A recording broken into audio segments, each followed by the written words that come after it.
After I became a widow, my daughter said, "Either you work or you're out on the street." In desperation, I agreed to become the caregiver of a paralyzed billionaire. On the very first night, I froze at what happened. I'm glad to have you here. Follow my story until the end and comment the city you're watching from, so I can see how far my story has reached.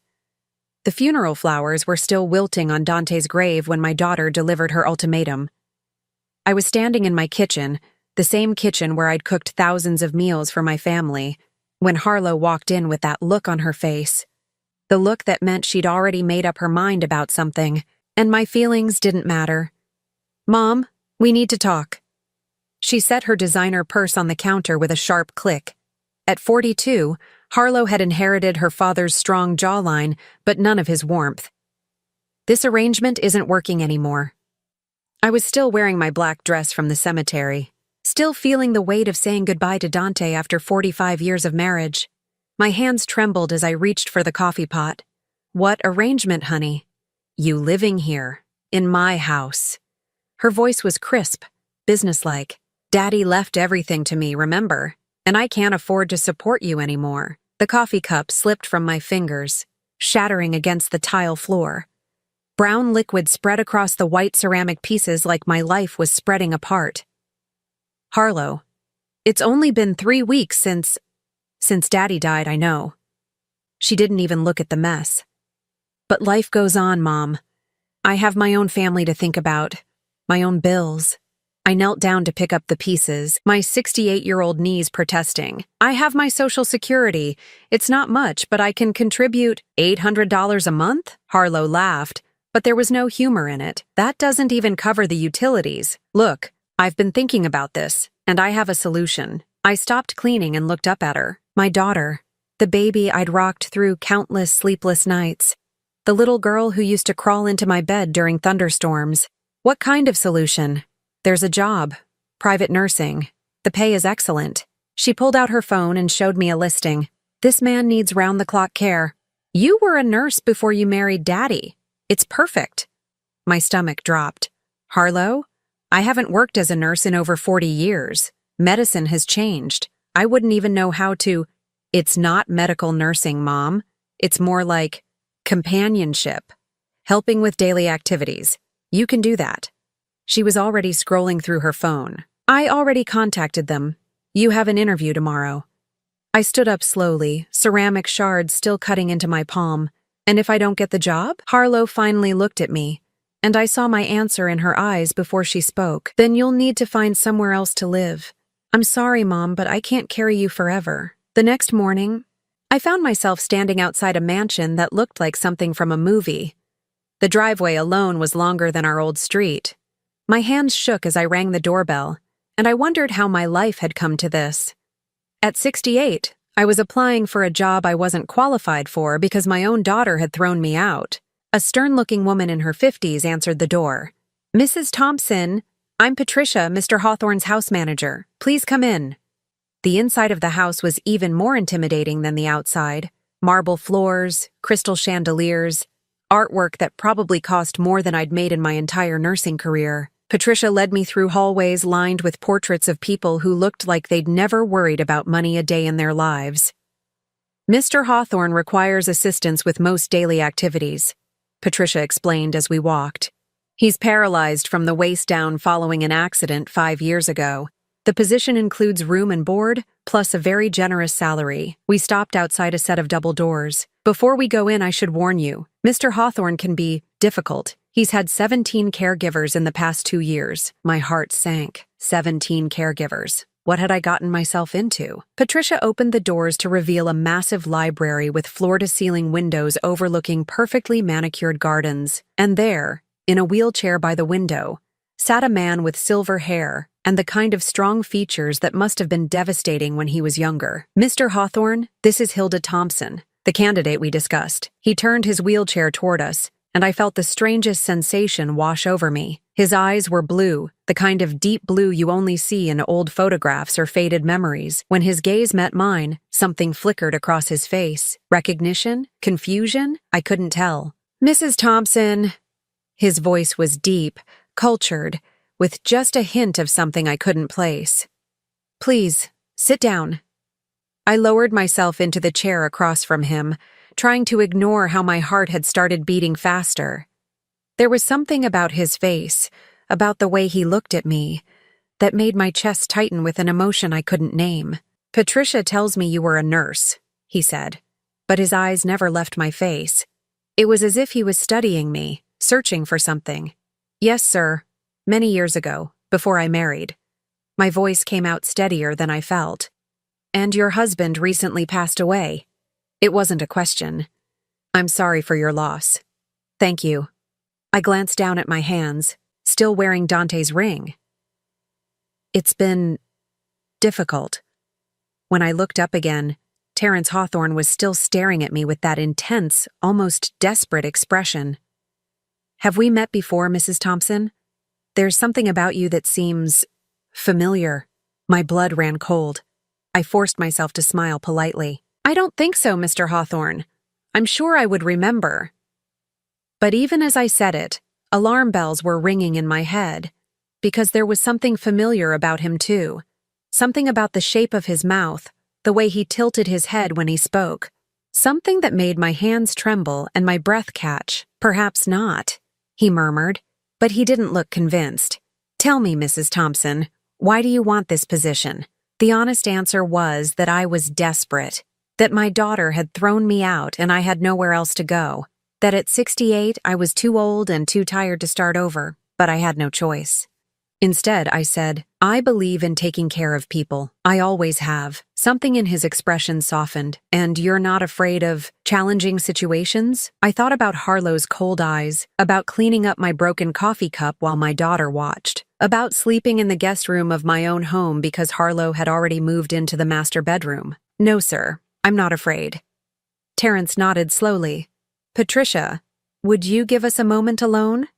After Patricia left, closing the doors behind her, Terrence wheeled his chair closer to mine. "Mrs. Thompson, I'm going to be frank with you. I am not an easy man to work for. I'm demanding, particular, and I don't suffer fools gladly. But if you take this position, you'll be treated with respect and paid well." "Very well." He named a salary that made my head spin, more money than Dante had made in his best year. "However," he continued, "I need someone I can trust. Someone who won't gossip about my personal affairs or treat me like an invalid. Can you be that person?" I looked into those blue eyes and felt that strange flutter of recognition again. "Yes, Mr. Hawthorne, I can." "Good." He extended his hand to shake mine, and when our fingers touched, I felt a jolt of electricity that had nothing to do with static. "Welcome to my home." "Hilda," the way he said my name, soft and almost reverent, made my heart skip. I pulled my hand back quickly, telling myself I was imagining things. I was a widow, for God's sake, a grandmother. I had no business feeling anything for this man. But as Patricia showed me to my quarters later that evening, I couldn't shake the feeling that my life had just taken a turn I wasn't prepared for, and the way Terrence Hawthorne looked at me, like he was seeing a ghost from his past, made me wonder if I was about to discover something I'd spent 48 years trying to forget. My first week at the Hawthorne mansion felt like living in a beautiful prison. The room Patricia had assigned me was larger than my entire apartment with Dante, complete with its own sitting area and a bathroom that sparkled like something from a luxury hotel. But every morning when I woke up, I felt the crushing weight of my new reality. At 68, I was essentially a live-in servant. Terrence was exactly as Patricia had warned, demanding, particular, and with a sharp tongue when things weren't done to his specifications. He wanted his morning coffee at exactly 7:15, not 7:20. His newspapers had to be arranged in a specific order.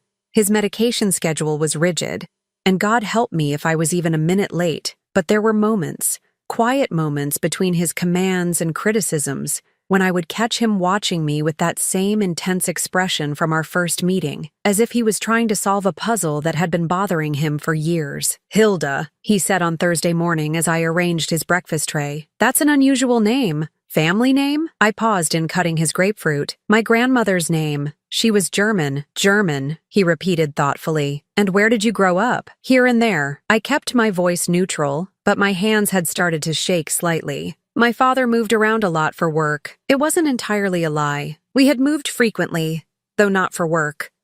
More like running from creditors and my father's gambling debts. But some memories were better left buried. That afternoon, while Terrence napped, I finally unpacked the 3 boxes Harlow had grudgingly allowed me to take from the house.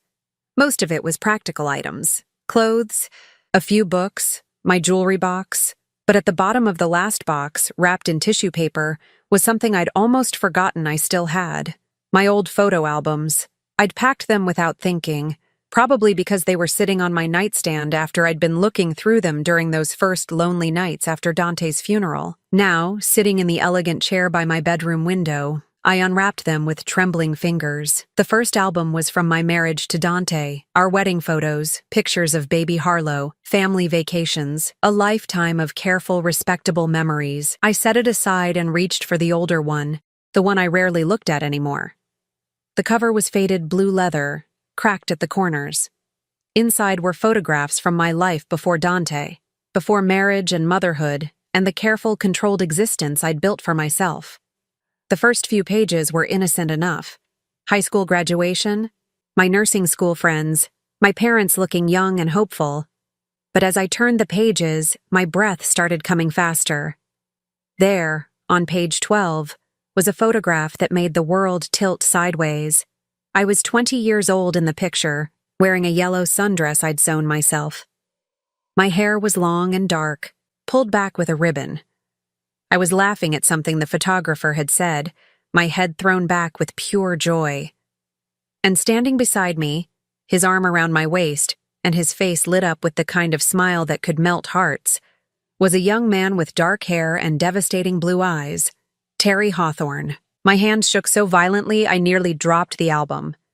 Terry, not Terrence.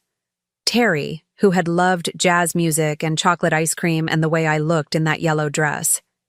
Terry, who had promised to marry me as soon as he made his fortune. Terry, who had kissed me goodbye on a train platform 48 years ago and never came back.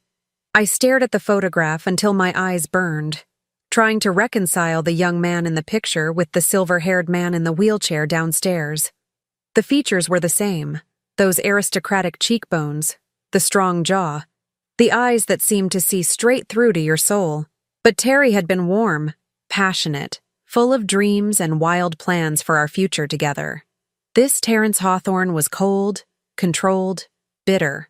What had happened to transform one into the other? I turned the page with shaking fingers and found more pictures. Terry and me at the county fair, sharing cotton candy. Terry teaching me to dance in my tiny apartment while my elderly neighbor banged on the ceiling. Terry and me sitting by the lake, my head on his shoulder, both of us looking like we believed love could conquer anything. The last picture in the series was taken the morning he left. We were standing on the train platform, his suitcase at his feet. I was crying. I remembered that day with painful clarity now. And he was cupping my face in his hands, promising me that he'd be back within 2 years, rich enough to give me everything I deserved. "I'm going to make something of myself, Hilda," he'd said, his voice thick with emotion. "I'm going to build an empire, and then I'm coming back for you. Will you wait for me?" And I had promised I would. God help me. I had meant it. But 2 years had stretched into 3, then 4. His letters became sporadic, then stopped altogether. I'd heard rumors that he'd made it big in real estate, but by then, I'd met Dante. Sweet, steady Dante, who loved me without conditions, who didn't need to conquer the world to prove his worth. I'd married Dante 6 months before Terrence, had finally sent word that he was coming home. The letter was still there, tucked behind the last photograph. I pulled it out with trembling fingers, though I knew every word by heart. "My dearest Hilda," it began in his bold handwriting. "I've done it. Everything I promised you and more. I'm coming home next month, and then we can finally begin our life together. I've bought a house, our house, and I can't wait to carry you across the threshold as my wife. All my love, all my dreams, all my tomorrows belong to you. Forever yours, Terry." The letter was dated 3 weeks after my wedding to Dante. I pressed the letter to my chest and felt tears streaming down my face. All these years I'd convinced myself that Terry had forgotten about me, that his promises had been the empty words of a young man drunk on his own ambitions. But he had kept his word. He had come back for me. I'd just already belonged to someone else. A soft knock on my door made me jump. I quickly shoved the album and letter under a pillow and wiped my eyes. "Come in." Patricia entered with a concerned expression. "Mrs. Thompson, Mr. Hawthorne is asking for you. He seems agitated." I smoothed my hair and followed Patricia downstairs, my heart hammering against my ribs. Could he have remembered? Was that why he'd been watching me so intently? I found Terrence in his study, staring out the window at the gardens. When he heard my footsteps, he turned his wheelchair around, and I saw something different in his expression. Not the cold control I'd grown accustomed to, but something rawer, more vulnerable. "Hilda," he said quietly, "I need to ask you something, and I need you to tell me the truth." I clasped my hands in front of me to hide their trembling. "Of course, Mr. Hawthorne." "Have you ever been to Millbrook? It's a small town about 2 hours north of here." My breath caught. Millbrook was where I'd grown up, where I'd met Terry, where I'd fallen in love for the first time. I'm not sure," I lied, but my voice betrayed me. Terrence studied my face with those piercing blue eyes. There was a diner there, Murphy's I think it was called, and a little lake where young people used to go on Sunday afternoons. I felt the color drain from my face. Murphy's Diner, where Terry had bought me cherry Coke and told me jokes that made me laugh until my sides hurt. The lake where he'd first kissed me under a canopy of stars. "Mr. Hawthorne, I think perhaps you're confusing me with someone else." But even as I said it, I could see in his eyes that he wasn't confused at all. The mask of cold control was slipping, revealing the man I'd once loved with every fiber of my being. "Perhaps," he said softly, but his gaze never left my face. "Perhaps I am." As I turned to leave, I heard him whisper something that made my knees nearly buckle. "Yellow dress. You always looked beautiful in yellow." I didn't sleep that night. Every time I closed my eyes, I saw Terry's young face in those photographs, heard his voice promising to come back for me. And downstairs, the man he'd become was probably lying awake too, piecing together the same memories that were tearing my heart apart. By morning, I'd made a decision. I couldn't keep pretending. The charade was eating me alive, and it was clear that Terry, was remembering more each day. Better to face the truth head-on than let it destroy us both slowly. I found him in the conservatory, reading the morning paper. The sunlight streaming through the glass walls caught the silver in his hair, and for a moment I could see both versions of him superimposed, the young man full of dreams and the successful, lonely man he'd become. "Good morning, Mr. Hawthorne." I set his coffee down exactly where he liked it, my hands surprisingly steady. "Hilda." He looked up from his paper, and I saw exhaustion in those blue eyes. "Did you sleep well?" "No," I said honestly. "Did you?" A ghost of a smile touched his lips. "No, I kept thinking about yellow dresses and cherry Coke at Murphy's Diner." My breath caught. There was no point in denying it anymore. The cherry Coke was too sweet. "You always said I should get vanilla." But I was stubborn. Terrence closed his eyes, and when he opened them again, they were bright with unshed tears. "Hilda Marie Brennan, you wore your grandmother's locket and had a scar on your left knee from falling off your bicycle when you were 8. I touched my throat automatically, where the locket used to rest. "You gave me a ring, a little silver band with a promise that someday you'd replace it with diamonds. I still have it." His voice was barely a whisper. "I've carried it with me for 48 years. We stared at each other across the space that separated us, not just the few feet between his wheelchair and where I stood, but the decades of different lives, different choices, different kinds of love. "Why didn't you tell me who you were?" he asked. I sank into the chair across from him, suddenly feeling every one of my 68 years. "Because I was afraid. Because I'm not the girl you remember anymore. Because—" I took a shaky breath. "Because you're not the boy I remember either." Terrence nodded slowly. "When I came back and found out you'd married Dante Thompson, I wanted to hate you. I told myself you'd never really loved me, that you'd just been waiting for someone better to come along. That's not true." The words came out more forcefully than I'd intended. I waited, Terry. I waited until I couldn't wait anymore. Your letters stopped coming, and I thought... I wiped away a tear. I thought you'd forgotten about me. I never stopped writing, he said quietly. But my business partners convinced me that a small-town girl would hold me back. They intercepted my letters, told me you'd moved on. By the time I realized what they'd done, you were already married. The cruelty of it hit me like a physical blow. All those years of wondering, of feeling abandoned, when Terry had been trying to reach me all along. I hired a private investigator to keep track of you, Terrence continued. I know it sounds terrible, but I needed to know you were happy. I knew when Harlow was born, when you moved to the house on Maple Street, when Dante got promoted at the bank. I even knew when he got sick. I stared at him, shocked. You've been watching me for 48 years? From a distance. I never interfered, never tried to contact you. I needed to know you were all right. He reached into his jacket pocket and pulled out a small velvet box, and I kept hoping that someday, somehow, fate would bring you back to me. With trembling hands, he opened the box to reveal the silver ring he'd given me all those years ago. The one I'd returned to him in tears the day before my wedding, unable to bear wearing another man's promise while pledging my life to Dante. You kept it, I whispered. I kept everything. Every photo, every letter you wrote me, every memory. He looked down at the ring. I never married Hilda. I told myself it was because I was too focused on business, but the truth was simpler than that. No one else was you. The weight of his words settled between us like a stone dropping into still water. 48 years of loneliness, of building walls around his heart, of watching the woman he loved live her life with someone else. Terry, I didn't know what to say. How do you apologize for a lifetime of separation that neither of you chose? I don't blame you, he said quickly. You made the right choice. Dante was a good man. He loved you the way you deserved to be loved, and he was there when I couldn't be. I've made my peace with that. Have you? I asked softly. Because the man I've been working for these past weeks doesn't seem at peace with anything. Terrence's jaw tightened. The accident changed me. 5 years ago, I was still holding on to the fantasy that maybe someday we'd meet again, that maybe there could be some kind of second chance. Then I woke up in a hospital bed, paralyzed from the waist down, and I realized how foolish I'd been. What could I offer you now? A broken man in a wheelchair? Stop. I stood up abruptly, anger flaring in my chest. Just stop.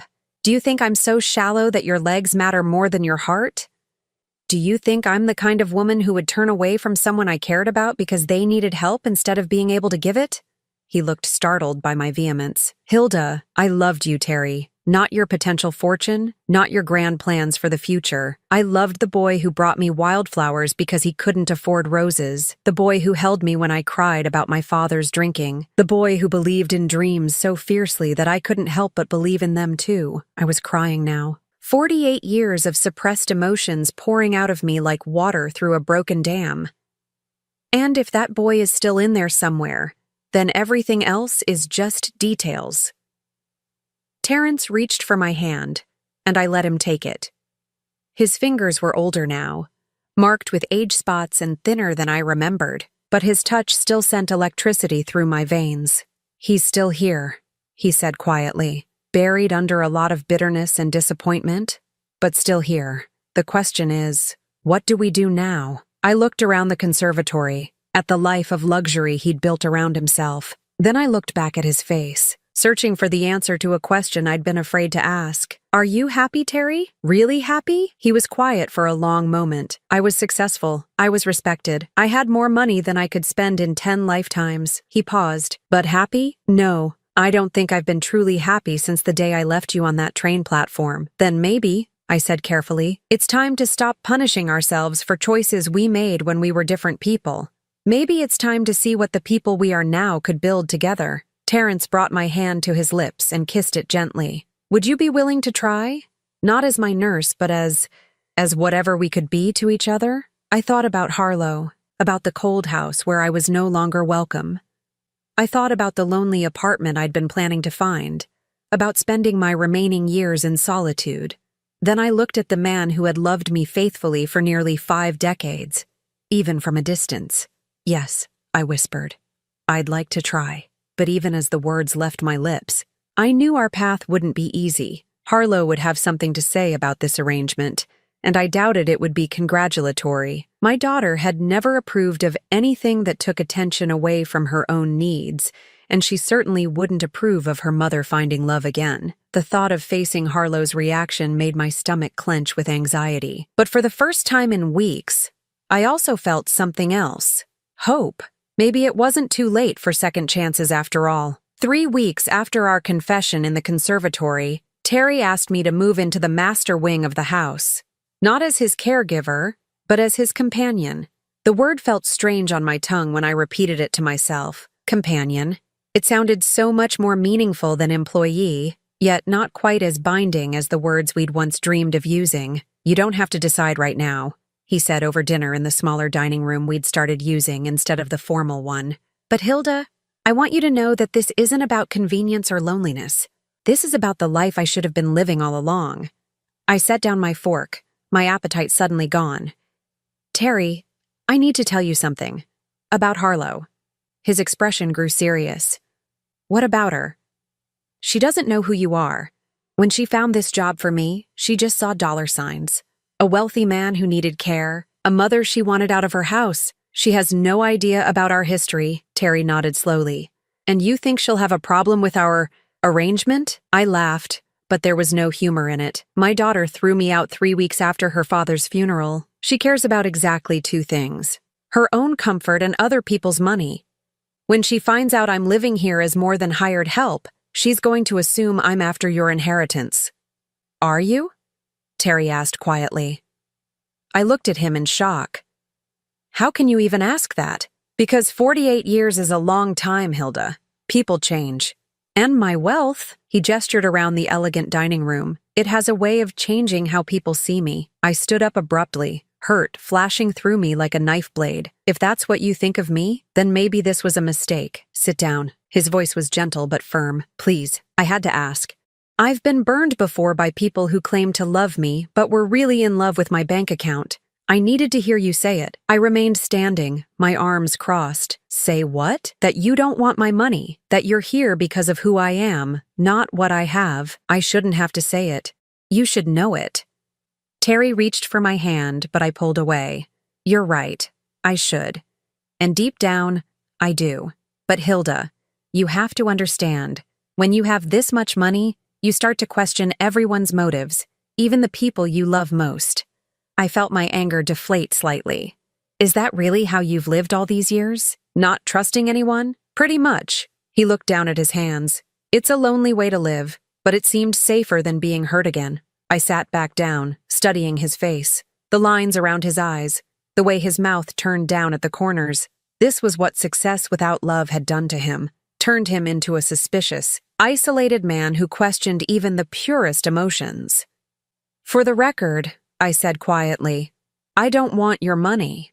I want you to leave every penny to charity if it makes you happy. I have my Social Security and a small pension from the hospital where I worked before Harlow was born. It's not much, but I've lived on less. Relief flooded his features. I'm sorry I had to ask. Don't apologize, just don't ask again. I picked up my fork and took a bite of the salmon Patricia had prepared.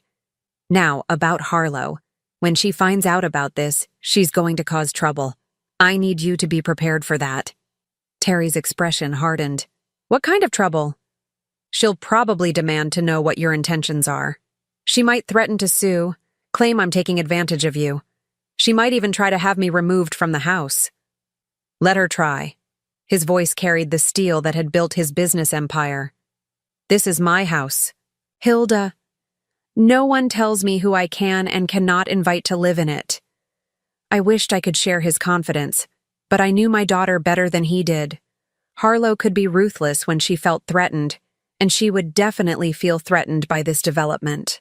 My phone rang, interrupting my thoughts. Harlow's name appeared on the screen, and my stomach clenched. Speak of the devil, I murmured, showing Terry the display. Answer it, he said. Let's get this over with. I swiped to accept the call. Hello, Harlow. Mom. Her voice was tight with barely controlled anger. I just had the most interesting conversation with Mrs. Patterson from church.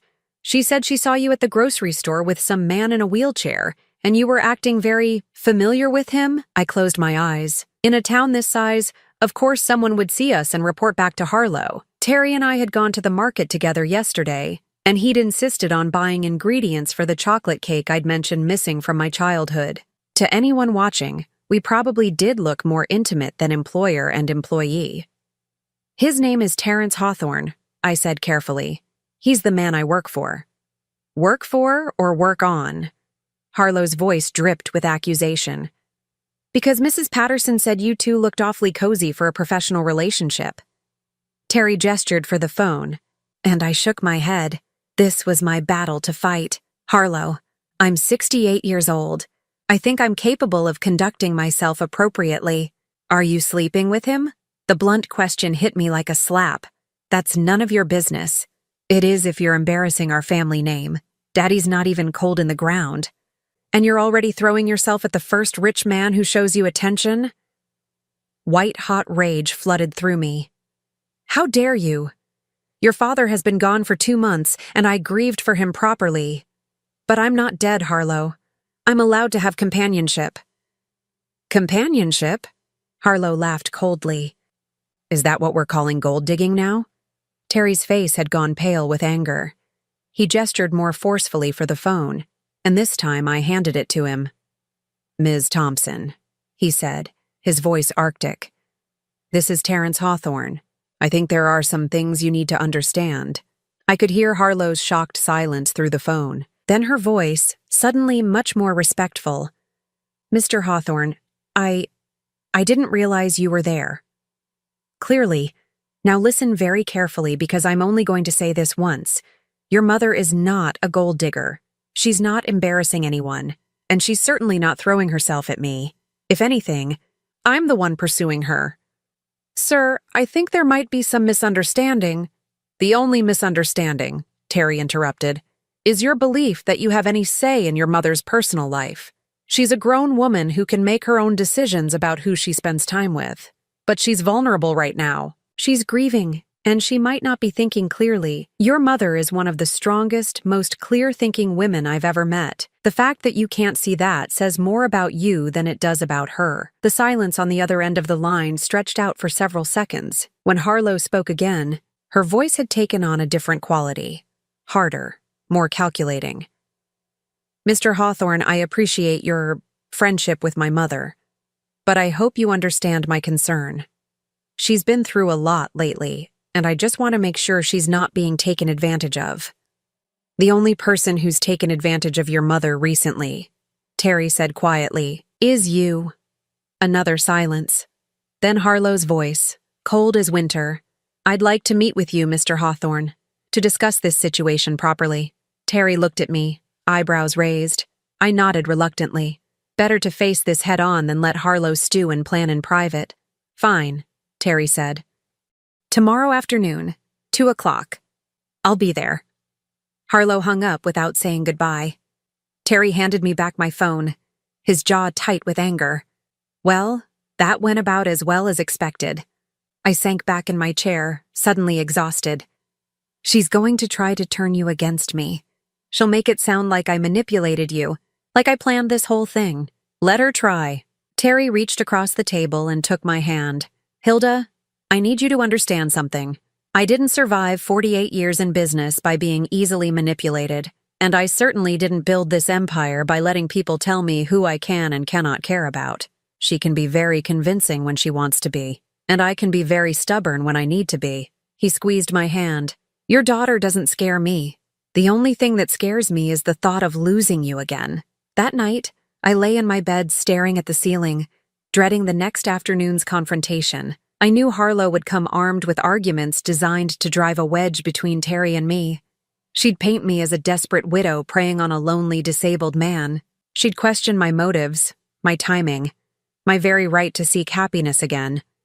But as I drifted off to sleep, I held on to Terry's words. The only thing that scares me is the thought of losing you again. Tomorrow, I would find out if that was really true. Harlow arrived exactly at 2 o'clock. dressed in her best black suit like she was attending a business meeting rather than visiting her mother. I watched from the window as she stepped out of her car, smoothing her skirt and checking her reflection in the side mirror. Even from a distance, I could see the calculation in her movements, the way she squared her shoulders like a soldier preparing for battle. Terry had insisted we meet in his study rather than one of the more comfortable sitting rooms. If she wants to treat this like a business negotiation, he'd said, then we'll meet her on those terms. Patricia showed Harlow in, and I felt my stomach clench as my daughter's eyes swept the room, taking in the expensive furnishings, the original artwork, the massive mahogany desk that probably cost more than most people's cars. I could practically see dollar signs reflecting in her pupils. Mr. Hawthorne. Harlow extended her hand with practiced grace. Thank you for agreeing to meet with me. Terry shook her hand briefly, his expression neutral. Miss Thompson, please, have a seat. Harlow settled into the leather chair across from Terry's desk, crossing her legs and folding her hands in her lap. She looked like the successful real estate agent she was, all polished confidence and professional charm. Only I could see the tension in her jaw, the slight tremor in her fingers. I hope you understand that I'm only here out of concern for my mother, she began, her voice warm with false sincerity. She's been through so much lately, and I'm worried that she might be making decisions based on emotion rather than logic. And what decisions would those be? Terry asked mildly. Harlow glanced at me, then back at Terry. Well, this living arrangement for one. It's highly unusual for a caregiver to move into the employer's personal quarters. It raises questions about the nature of your relationship. What kind of questions? Terry's voice remained calm, but I could hear the steel underneath. Questions about boundaries, about appropriate professional conduct. Harlow leaned forward slightly. Mr. Hawthorne, I'm sure you're a lovely man, but my mother is vulnerable right now. She's grieving. She's financially insecure, and she might be confusing gratitude with other feelings. I felt heat rise in my cheeks. Harlow, that's enough. It's all right, Hilda. Terry never took his eyes off my daughter. I'd like to hear what Miss Thompson has to say. Harlow shot me a warning look, then turned back to Terry with renewed confidence. I'm saying that my mother has always been somewhat impressionable. She sees the best in people, sometimes to her detriment. And in her current state, she might not be thinking clearly about the implications of this situation. The implications being what, exactly? Well, there's the obvious concern about what people will think. A widow moving in with a wealthy man so soon after her husband's death. It doesn't look good. Harlow's voice took on a concerned, caring tone that made my skin crawl. And then there's the question of what happens when this arrangement ends. Will my mother be left with nothing again? Will she have to start over once more? Terry leaned back in his wheelchair, his fingers steepled in front of him. Those are interesting points. Tell me, Ms. Thompson, what do you think would be best for your mother? Harlow's eyes lit up, thinking she'd found an opening. I think she should come home, back to her family, where she belongs, where she can grieve properly and make rational decisions about her future. And by home, you mean the house you inherited from your father? The house you asked her to leave? Harlow had the grace to look uncomfortable. That was a misunderstanding. I was emotional, dealing with my own grief. Of course, my mother is always welcome in my home. For how long? Terry asked quietly. I'm sorry? How long would your mother be welcome? Until you decide she's a burden again? Until the next time you need space for your own family? Harlow's mask slipped slightly, revealing the calculating woman underneath. Mr. Hawthorne, I don't think you understand the complexity of family relationships. Oh, I understand perfectly. Terry's voice cut through her words like a blade. I understand that you threw your mother out 3 weeks after burying her husband of 45 years. I understand that you gave her an ultimatum, work or live on the street. And I understand that the only reason you're here now is because you've realized she might have found something better than what you were offering. Harlow's face flushed red. That's not... I was protecting her, teaching her to be independent. By making her homeless, she wasn't homeless. She had options, such as... Harlow looked frantically between Terry and me, clearly not expecting to be put on the defensive. She could have found an apartment. She has Social Security. $800 a month, Terry said quietly. Do you know what the average rent is in this area, Ms. Thompson? Harlow's mouth opened and closed like a fish gasping for air. $1,200, Terry continued. For a one-bedroom apartment in a decent neighborhood, your mother would have been $400 short every month just for housing. That doesn't include food, utilities, medical expenses, or any of the other costs of living. She could have found something cheaper? Where? In what part of town? You were willing to let your 68-year-old mother live in poverty rather than inconvenience yourself. I watched this exchange with a mixture of satisfaction and sadness. Satisfaction because someone was finally holding Harlow accountable for her cruelty.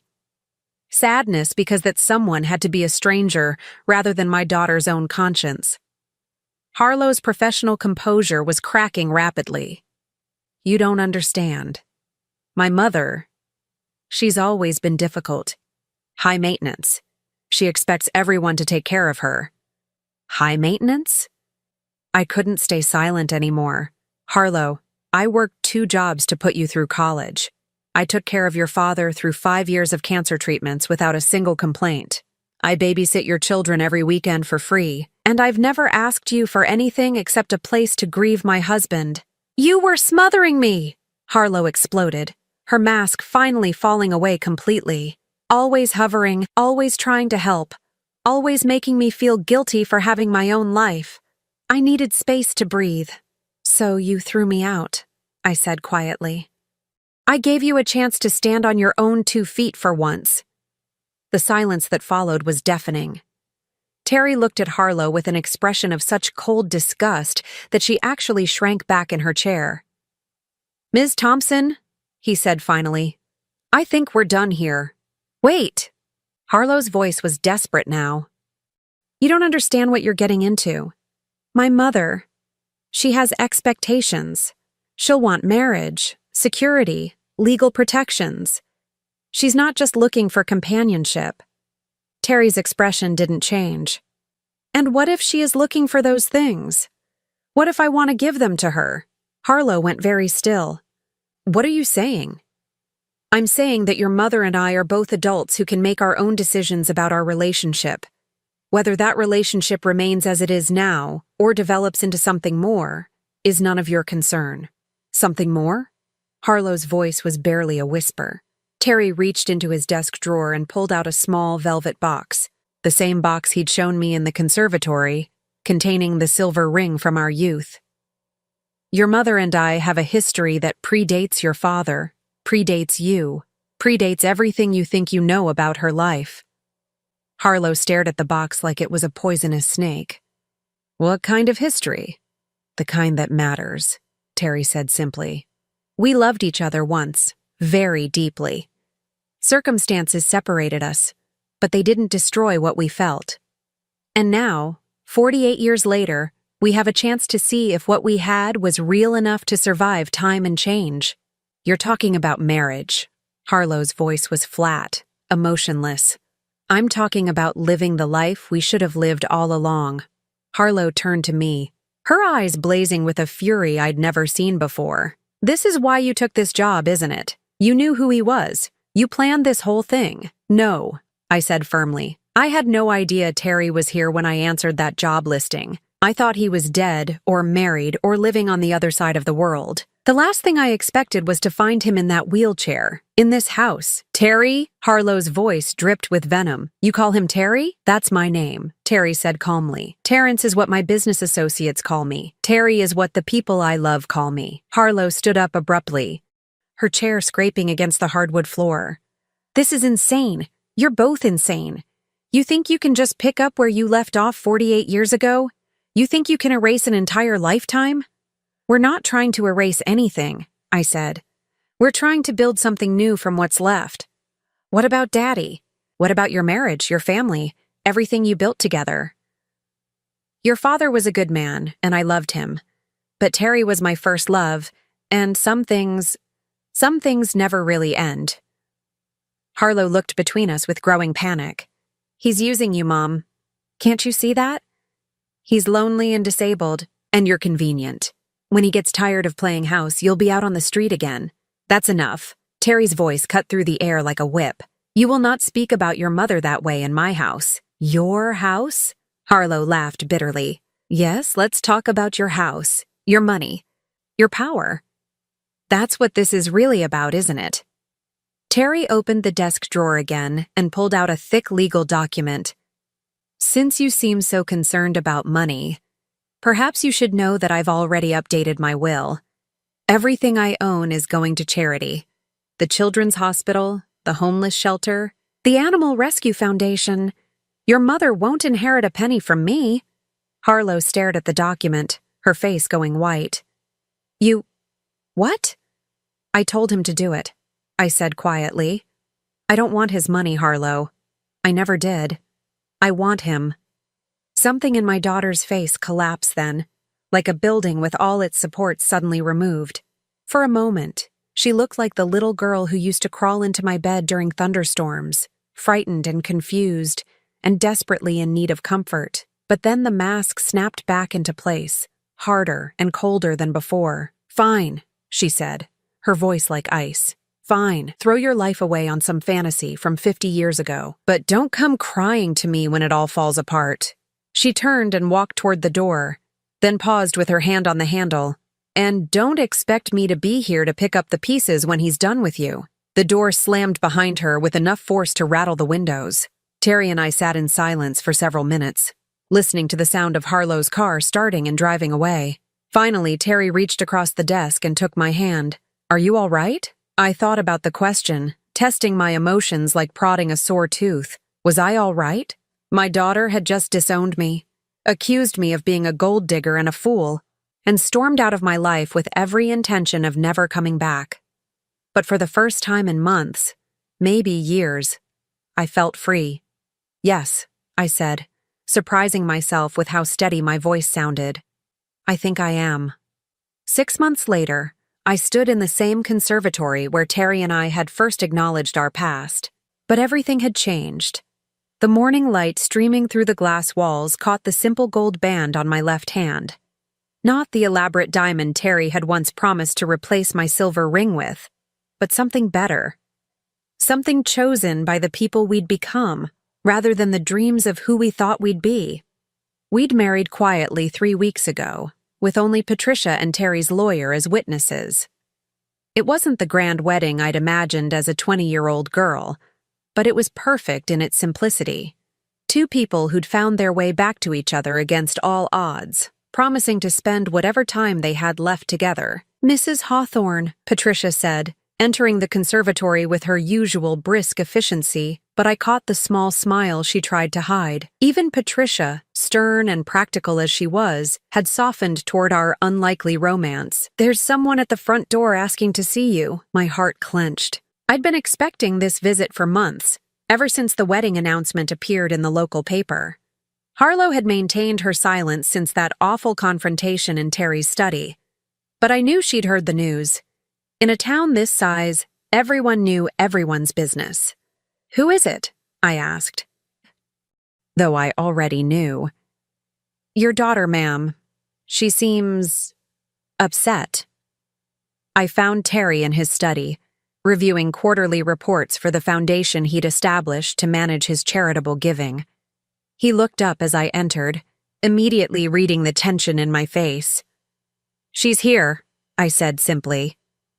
Terry set down his papers and wheeled his chair around to face me. Do you want me to handle this? No. She's my daughter. This is my conversation to have. I smoothed my hands over my skirt, trying to calm my nerves. But I'd like you to be there, if you don't mind. Of course. We found Harlow in the formal living room, perched on the edge of a velvet settee like she was ready to bolt at any moment. She'd lost weight since I'd last seen her, and there were dark circles under her eyes that makeup couldn't quite hide. She looked older, more fragile, and for a moment my maternal instincts kicked in. Harlow. I kept my voice neutral, neither welcoming nor hostile. Mom. She stood up, wrapping her arms around herself defensively. Congratulations on your marriage. I heard it was lovely. It was. I settled into the chair across from her, Terry positioning his wheelchair beside me. Simple but lovely. Harlow's eyes darted to our joined hands, to the matching gold bands we wore. You actually did it. You actually married him. I did. For better or worse, richer or poorer, in sickness and in health? There was an edge to her voice, a bitterness that made my heart ache. All of it, I said firmly. Every vow, every promise. Harlow laughed, but it sounded more like a sob. You know what the worst part is? I actually thought you might come back. After the novelty wore off, after you realized what you'd given up, I thought you'd come home. This is my home now. With him, she looked at Terry with barely concealed resentment. With a man you barely know anymore. I know him better than you think, I said quietly. And more importantly, I know myself better than I did 6 months ago. Harlow was quiet for a long moment, staring at the Persian rug beneath her feet. When she looked up again, her eyes were bright with unshed tears. I've been thinking about what you said, about Daddy, and your first love, and things never really ending. She took a shaky breath.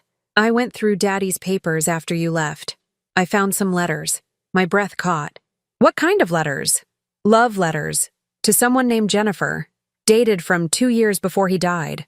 Harlow's voice was barely a whisper. He was having an affair, Mom. For at least 2 years.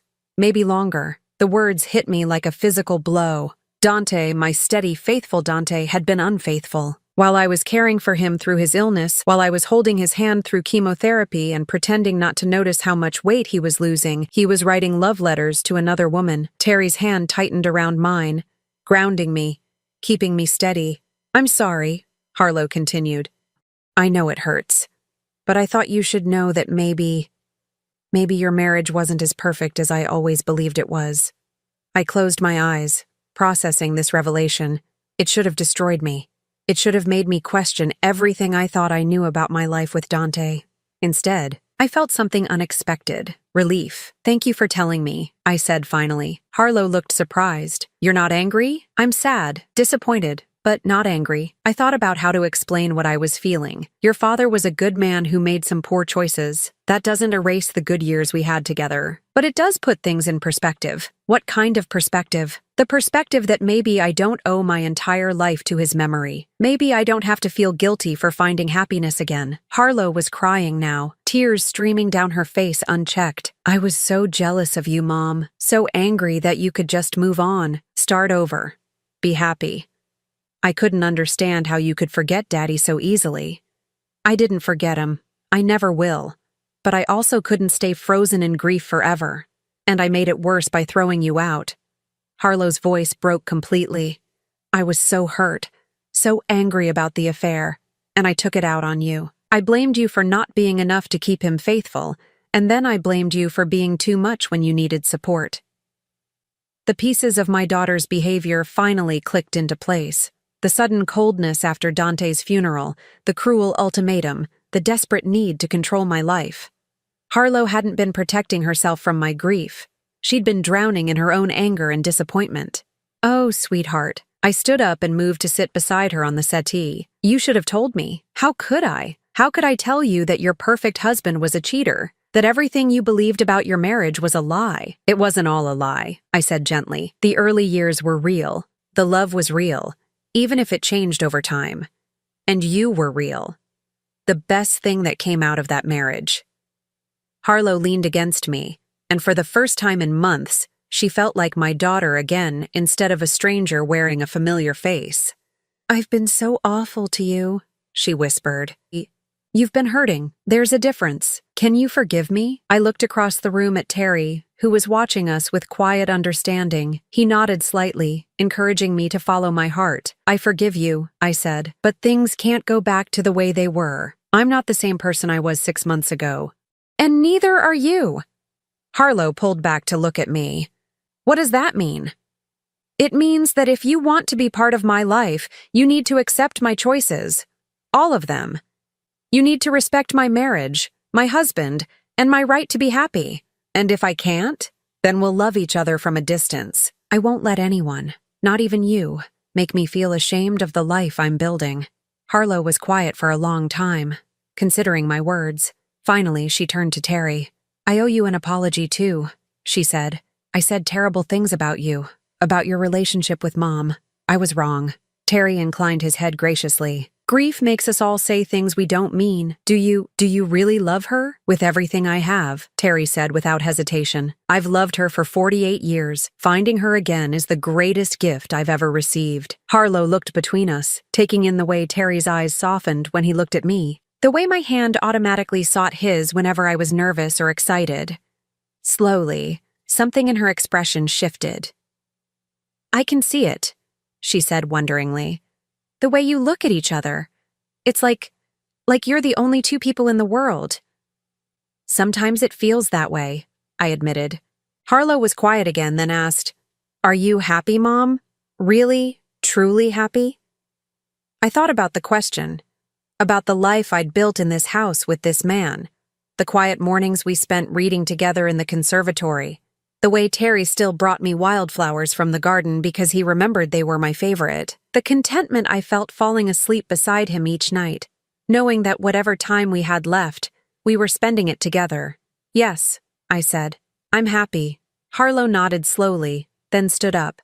Then I guess I need to learn to be happy for you. Does that mean? It means I want to try. I want to be part of your life, if you'll let me. I want to get to know Terry as your husband instead of your employer. And I want to make up for the months I wasted being angry and jealous and cruel. I stood and hugged her, really hugged her, for the first time since Dante's funeral. I'd like that very much. As Harlow pulled back, she glanced around the elegant living room, then back at me. This is really your home now. It is. And you're really Mrs. Hawthorne. I am. She smiled then, the first genuine smile I'd seen from her in over a year. It's going to take some getting used to. But Mom, yes, you deserve this. You deserve to be loved and cherished and spoiled a little bit. I'm sorry it took me so long to see that.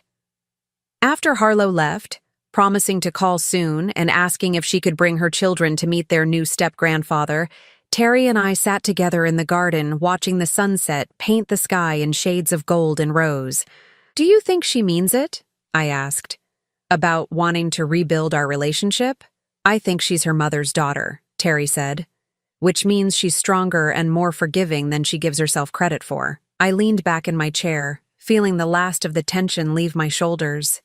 For the first time in years, all the pieces of my life seemed to be falling into place. Terry? Thank you. For fighting for us. For not giving up when things got complicated. He brought my hand to his lips and kissed it softly. Thank you for taking a chance on an old love with an older man. For seeing past the wheelchair and the walls I'd built around my heart. We're quite a pair, aren't we? Two people in their 70s starting over like teenagers. The best kind of pair, Terry said. The kind that knows how precious love really is and doesn't waste time taking it for granted. As the stars began to appear in the darkening sky, I thought about the journey that had brought me here, the pain of losing Dante, the humiliation of being cast out by my own daughter, the fear of starting over with nothing but my memories and my pride. But sometimes I realized you have to lose everything to find what you were really looking for all along. And sometimes the love you thought was lost forever has just been waiting patiently for you to come home. Now, I'm curious about you who listened to my story. What would you do if you were in my place? Have you ever been through something similar? Comment below. And meanwhile, I'm leaving on the final screen 2 other stories that are channel favorites, and they will definitely surprise you. Thank you for watching until here.